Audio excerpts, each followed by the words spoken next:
இங்க பாருங்க, எதுலயும் ஒரு நம்பிக்கை இருக்கணுங்க. வாய் புளிச்சுதான் மாங்காய் புளிச்சுதான்னு தெரியாம வர்ற வதந்திகளை எல்லாம் நம்பி வானத்துக்கும் பூமிக்குமா எதிரி குதிச்சீங்களே, இப்ப என்ன சொல்றீங்க?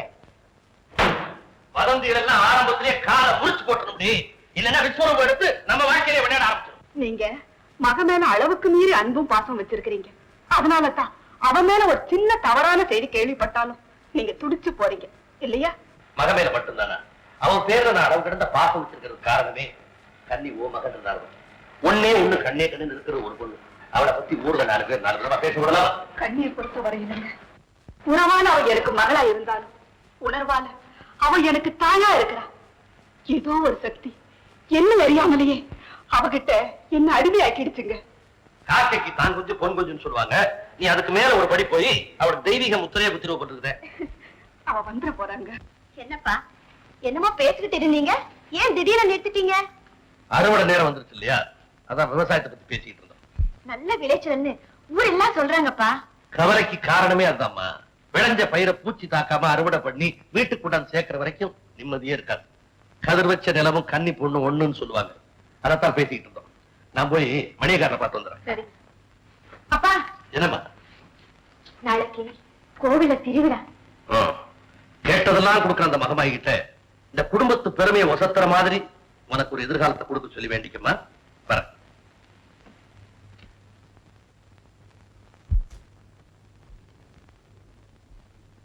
நடக்கிற ஒவ்வொரு சம்பவமும் கண்ணிய நல்லவளாத்தானே காட்டுது. அப்போ நான் கேள்விப்பட்டது பொய்யான தகவலா? சங்கரன் சொன்னது பொய்யா இருக்காது. உயிரே போனாலும் அவன் பொய் சொல்ல மாட்டான். எது சரி எது தப்புன்னு புரியலையே. பாப்போம்.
வயசு வந்த பொண்ணு கை நீட்டி அடிக்க கூடாது.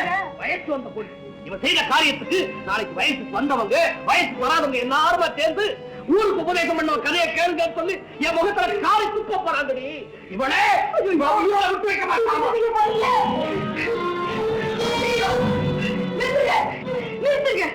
பெத்த மகனை உங்க கையாலே வெட்ட போறீங்களே, நீங்க என்ன மனுஷனா இல்ல மிருகமா?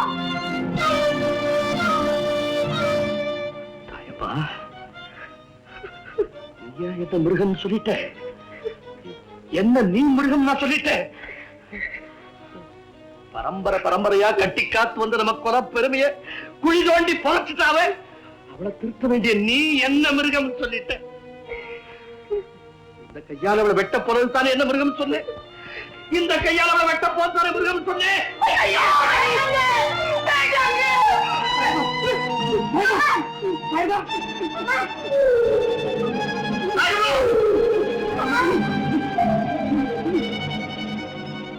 டாக்டர் உடம்பு எப்படி இருக்கு? இதே ரொம்ப பாதிக்கப்பட்டிருக்கு. அந்த அம்மா உயிரோட இருக்கணும்னு நீங்க நினைச்சா ரொம்ப பாதுகாப்பா இருக்கணும். சின்ன அதிர்ச்சி கூட ஏற்படாதபடி பார்த்துக்கணும். Be careful. கணக்குள்ளையா கணக்குள்ளையா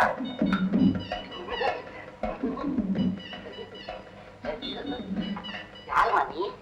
கணக்குள்ளையா இல்லீங்களா? அவங்க ஐயா இல்ல, கணக்கு பிள்ளையே இருக்கிறாரு. என்னமா விஷயம்? ஒரு பட்டா தகராறு. பட்டா தகராறா? கவலைப்படாத, என் கை பட்டா தகராறுலாம் தீர்ந்துடும். பாத்திர போறாங்க. ஓ, அப்படியா? உட்காரு. யாரு வந்தாலும் நான் பாத்துக்கிறேன். அம்மா இல்லையா? நான் 5 வயசா இருக்கும்போது எங்க அம்மா இறந்துட்டாங்க. கூட்டம்மாவா கேட்டேன். அவ கோயிலுக்கு போயிருந்தா. அவ ஒரு இங்கிருந்து தெரியாத புருஷன்கிட்ட எப்படி பழகிறது, அவர் எப்படி சந்தோஷப்படுத்துறது கொஞ்சம் கூட தெரியாது. ஆமா, உன் விவகாரம் தான் என்ன? பட்டா எங்க வீட்டுக்காரர் பேர்ல, பாத்தியரே எழுத வீட்டுக்காரர் பேர்ல இருக்கு. பட்டா வீட்டுக்காரன் பேர்ல, பாத்தியதை எழுத்து வீட்டுக்காரன் பேர்ல. கவலைப்படாத, இது ரெண்டையுமே நான் மாத்திடுறேன். கலெக்டரை பார்த்தாவது காரியத்தை முடிச்சிடணுங்க. காலையிலேயே சொல்லிருந்தேன்னா காரியம் கனகச்சிதமா முடிஞ்சிருக்குமே. கலெக்டர் இப்பதானே இங்க இருந்து போறாரு. ஊருக்குள்ள காரு ஜீப்பு ஒண்ணும் வரல போகலீங்களே. அது ஊர் எல்லையிலேயே காரை நிறுத்திட்டு நடந்துதான் கலெக்டர் என்ன பார்க்க வருவாரு. நானும் அவன் ஒன்னா படிச்சவங்களாச்சே, எனக்கு கொடுக்க வேண்டியது மரியாதையா அவர் கொடுத்துருவாரு. தொடாதீங்க, நீங்க மேல் ஜாதி, நான் கீழ் ஜாதி. இந்த மாதிரி பொம்பளைங்க விஷயத்துல மேல் ஜாதி கீழ் ஜாதி நான் பாக்குறது. கன்னியம்மா விஷயத்துல மட்டும் பாக்குறியா? அதை விட அது பெரிய இடத்துல விவகாரம். புருஷகிட்ட அம்மா வீட்டுக்கு போறேன்னு போய் சொல்லிட்டு வா. ஒரு வாரம் குத்தாரத்தோட கொழுகுன்னு இருப்பவே.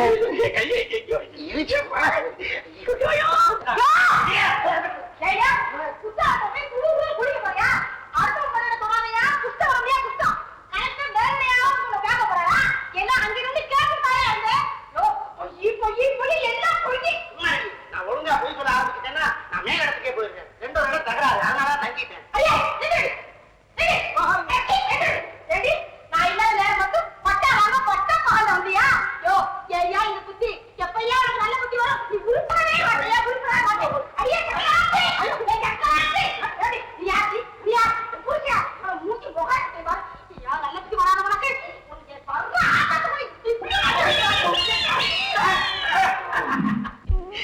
நான் சொல்றத கேளுமா. மானம் போயிடுச்சுன்னா உங்க அப்பாவை நீ உயிரோட பார்க்கவே முடியாதும்மா. அம்மா, அவர்தாம்மா எனக்கு தெய்வம். அவர் முன்னாடி நின்னு கூட நான் பேசினதே இல்லை. என் பொண்ணு எந்த தவறுமே செய்ய மாட்டாங்கிற நம்பிக்கையில அவர் முன்னாடி நின்னு எடுத்து பேசுறம்மா.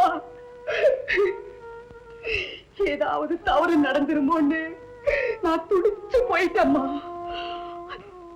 கண்ணி, இங்க பாரு, உள்ளத்துல இருக்கிற கரங்கத்தை எடுத்துருமா. நீ அவனை மறந்துடுமா, மறந்துடு. எல்லாமே மறந்து போயிடுமா. நம்ம குடும்பம் நல்லா இருக்குமா. நான் சொல்றது கேளுமா. முடியாதுமா, முடியாது, முடியாது, முடியாது. என்ன மன்னிச்சிருங்க, நான் உன்னை மன்னிக்க மாட்டேன்.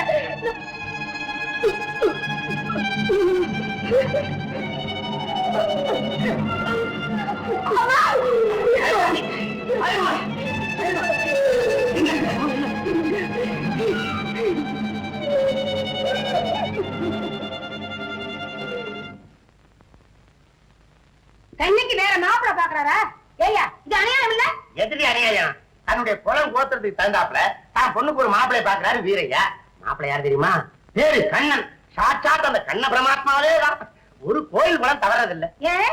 எந்த பொண்ணும் பாதுகாப்பு இல்லாம போனா அவருக்கு பிடிக்காது. என்ன செய்வாரு? ஒரு பொண்ணு கோயிலுக்கு போகுதுன்னு வச்சுக்க, பின்னாடியே போவாரு. கோயில்ல இருந்து வீட்டுக்கு போகுதுன்னு வச்சுக்க, பின்னாடியே போவாரு. வீட்டுல விட்டுட்டு வந்துருவாரு. சரி, உங்க கூட சேர்ந்த மனுஷன் போல இருக்கு. நான் ஒண்ணும் அவ்வளவு மட்டம் இல்லடி. நான் வீட்டுல விட்டுட்டு வர மாட்டேன். அங்க இருக்கிற பெரியவங்களை கூப்பிட்டு ஒப்படைச்சிட்டு வருவேன். ஓஹோ. நேற்று கூட ஒரு பொண்ணை விட்டுட்டு வந்தேன்டி. என்ன சொன்னீங்க?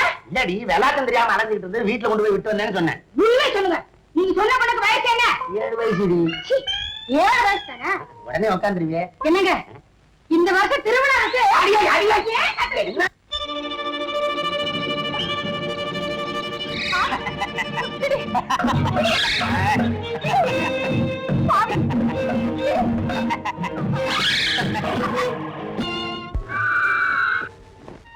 பெத்தவங்க ரோஷத்தால பிரிஞ்ச நம்ம குடும்பம் பிள்ளைங்க விவகாரத்துல ஒன்னாருல என்ன தப்பு?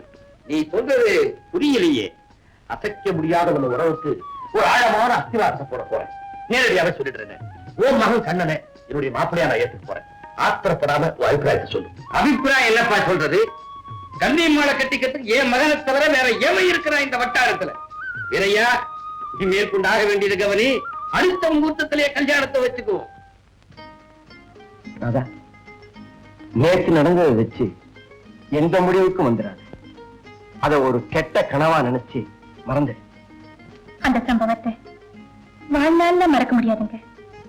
நான் மிருகத்தனமா நடந்துகிட்டேன் இல்ல? அப்படியெல்லாம் ஒண்ணு இல்லைங்க. ராதா, நான் உன்னை மனப்பூர்வமா விரும்புறேன். உனக்காக நான் எதையும் செய்ய தயாரா இருக்கேன். நீ எதை கேட்டாலும் தர.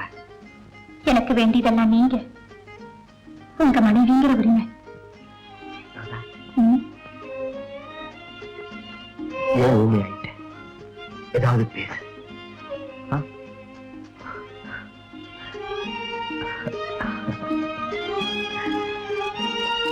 ராதா, ம். என்ன நீ கனவுனா ஏத்துட்டல்ல? ம். ம்? ம்? ம்? ம்? ம்? ஐயா, என்ன என்ன ஒரு சந்தோஷமான செய்தி கொண்டாந்துருக்கேன். காலை கொண்டாங்க எப்படி? உண்மையாகவா? எப்போதான் நான் போய் சொல்றதை தவிர இது அப்படி இல்ல. நம்பி, நல்ல சமாச்சாரம் தான் கொண்டு வந்திருக்கேன். காலமெல்லாம் யாருக்காக காத்துக்கிட்டு இருந்தனோ அந்த கன்னி எனக்கு மனைவியா வரப்போறான். சபாஷ். ஆமா, இது என்னங்க இது? நல்ல செய்தியை நான் கொண்டாந்துருக்கேன். வாடிக்கையா நடக்கிற வேடிக்கை இங்கே நடந்திருக்கு போல் இருக்க. வேடிக்கை தான். ராதா, இந்த பணத்தை எடுத்துக்கிட்டு வீட்டுக்கு போ. எங்க போறது? நான் உங்க மனைவி. நான் உன் கணவர். எங்கேயாவது போய் சொல்லிட்டு போடி. முடியாது. ஒரு அடி கூட நகர முடியாது. வேலைக்காரங்களை விட்டு கழுத்தை பிடிச்சு உன்னை வீட்டை விட்டு வெளியே தட நிலைமையை உருவாக்காத. வீசி எறிகிற காசுக்கு ஓடி வர்றவர் வீட்டுக்கு சொந்தக்காரியாக பாக்குறான்னு இந்த வில்லேஜ்ல எல்லாம் பேசிக்குவாங்க. அதனால நீயே மரியாதையா போயிடு. நீங்க நல்லவருன்னு நினைச்சேன். சொன்ன வார்த்தைகளை இவ்வளவு சீக்கிரம் மறந்துட்டீங்களே. இப்படி வாழறது ஒரு வாழ்க்கையா? சிச்சி, நான் வர்றேன். போ. இல்ல, வருவேன். இந்த வீட்டுக்குரியவளா வருவேன். இதுல வெற்றி பெறுவேன். வர்றேன்.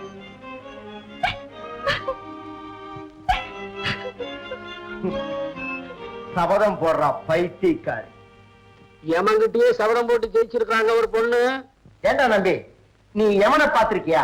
உங்களை பாக்குறேன்னு எமனை பார்த்த மாதிரிதான்